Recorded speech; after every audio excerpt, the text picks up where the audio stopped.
Joining me now is Vanessa Sturman, a health coach and speaker who helps people improve performance, resilience and long-term health with practical, inclusive food strategies. She'll tell us what this ban means for shoppers, its impact on public health and share tips for making healthier choices. Vanessa, very good evening to you. Good evening. Thank you for having me. You're very welcome. Thank you for coming on. So are these new restrictions, Vanessa, the big breakthrough we need to tackle obesity in the UK, do you think? I wouldn't call them the big breakthrough, but they are a very important part of the puzzle and they can have a very big impact. So they could help people not go for those impulse buys that are very high calorie, high fat, high sugar, high salt. And they can also help encourage retailers to put offers on healthier food. So wonderful part of the puzzle, but more factors we need to look at as well. Yeah, of course there are. And beyond advertising, what other factors are influencing people's shopping baskets, Vanessa? So there's accessibility of certain food. There's time people have. We're very time poor. There's education. Some people don't know what to cook, or they might not have learned how to cook very healthy food. We have a big cost of living crisis as well. That really plays into it. And while there is a lot of healthy, cheap food, if someone doesn't know what to do with it, that's going to be a factor. We've also got things like culture and genetics, and all of those are going to play into what we end up putting in our shopping basket. Yeah, you mentioned there the cost of living, and it's. I mean, correct me if I'm wrong here. You're the expert, but it's sometimes hard to find good bargains on healthier food choices. Or is that starting to change? You're right. Sometimes there are not very good offers when it comes to certain healthy foods, and sometimes when we think of healthy foods, we sometimes think of packets of foods that say healthy on them. Now, the foods we really want to be going for that are very healthy, and we know from studies are very cost effective, are things like fruits, vegetables, especially frozen fruit and vegetables, whole grains, beans, lentils. These are very cost effective foods. But of course, not everyone knows how to take those foods and turn them into lots of cheap meals. That's a huge barrier for lots of people where they do go for more of the packaged foods. And some of those packaged foods are very healthy, but they may not be super cheap. So how can people, make healthier choices with a bit more confidence? What's needed? How can people be helped? So lots of areas, like some of the ones that I listed, education, accessibility, but it's also about who people follow online. There's a huge amount of misinformation. So making sure you're not following people who are saying things like toxic or, things can be toxic, but only often in very high doses. And it's not helpful to tell people to be scared of things in the supermarket. You can have a bit of ultra-processed foods and be okay. But in terms of a mindset to take when we go in the supermarket, the best thing to think is, what can I add in? We know that only about a third of adults are even getting the amount of fruit and vegetables they need. Only 1 in 10 people are getting the amount of fibre they need.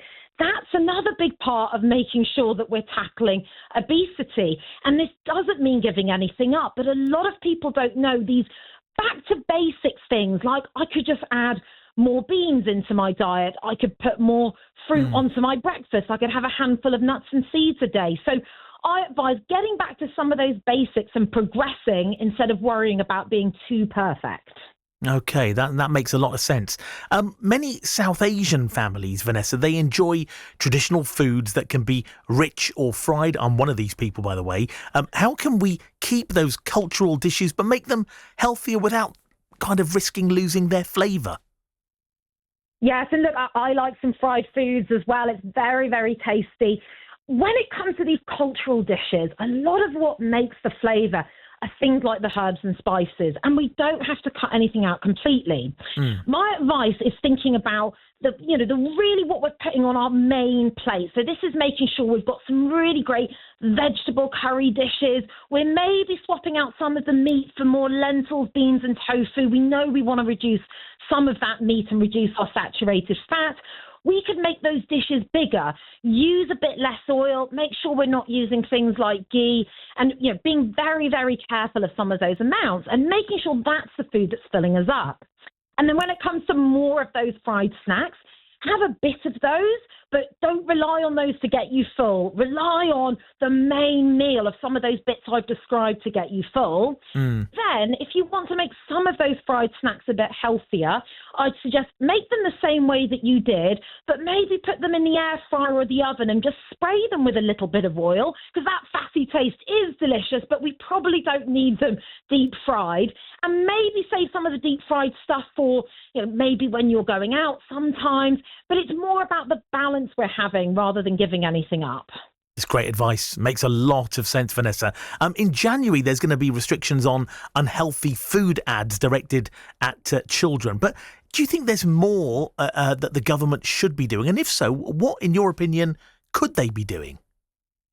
Yes, we know that there's a lot more that they could be doing. And with the advert, we just know this is one piece of the puzzle again in terms of helping the health and obesity levels in children. So again, some of the areas we discussed before, we've got to help the parents. What's accessible for them? What are they able to cook? What education are they getting? Then there's a lot more we could be doing in schools in terms of teaching children about food, about nutrition, getting even more hands-on. There has been some progress in schools, but we need more. We need it more consistent. And we know that if we do things like bring in more plant-based foods into schools, that will really help kids get more of the fibre they need, more of the fruit and veg. Actually even worse in children in terms of how many pieces of fruits and veg they're having a day than it is in adults. And we know that getting more of these plant-based foods into schools could help with obesity and help them learn more skills for later as well. Okay. Vanessa, if there was just one change you'd like to see that could help people eat better, what would that be? This is a very difficult question because we've got so many factors. So I'm going to say this one, but with the knowledge that there are so many other things that need to change. Of course. But I think right now what I'd go for is tackling what's going on in schools, really give even more nutrition education, make it even more hands-on, and bring in more of these plant-based meals into schools so kids are getting more of the fibre they need, more fruits and vegetables, more whole grains. I think that would be absolutely fantastic. Okay, you've got lots of advice, some amazing tips. Where can we find you online to follow you and get more tips? Lovely. So on any social channel, pretty much, if you type in Vanessa Sturman, you will find me. And I have a website that's also vanessasturman.com. So very easy to find me and all those lovely tips. Fantastic. And Sturman, just for the avoidance of doubt, Sturman. Lovely. Thank you. Thank you, Vanessa. Thanks for coming on today. Really appreciate it. Pleasure. Take care. Vanessa Sturman there, a health coach and speaker who helps people improve performance with some fantastic tips. A lot of common sense. Vanessa Sturman is the website you need to find. Just pop it into your favourite search engine.